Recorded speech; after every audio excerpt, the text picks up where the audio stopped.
Plastic দূষণ আর নয়, বন্ধ করার এখনই সময়। এই স্লোগানকে সামনে রেখে ব্রাহ্মণবাড়িয়ার সরাইলে পালিত হয়েছে বিশ্ব পরিবেশ দিবস। উপজেলা প্রশাসনের সহযোগিতায় এবং তরি বাংলাদেশ সরাইল শাখার আয়োজনে বুধবার সকালে আকাশী বিল সংলগ্ন পর্যটন এলাকায় দিবসটি উদযাপিত হয়। বিস্তারিত দেখুন শাহগীর মৃধার প্রতিবেদনে। উপজেলা নির্বাহী কর্মকর্তা মোহাম্মদ মোশাররফ হোসাইনের নেতৃত্বে সরাইল নাসিরনগর ও লাখাই মহাসড়কের পাশে তরির অর্ধা শতাধিক সদস্য ময়লা আবর্জনা পরিষ্কার করে পরিবেশ রক্ষায় দৃষ্টান্ত স্থাপন করেন।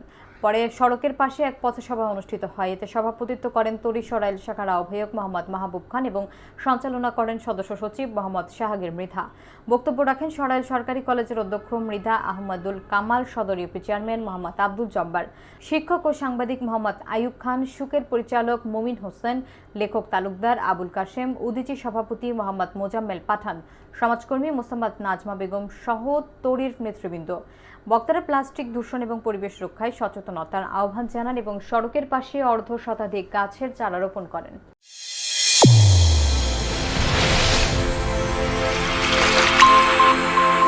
চ্যানেল A1 হৃদয়ের স্পন্দন।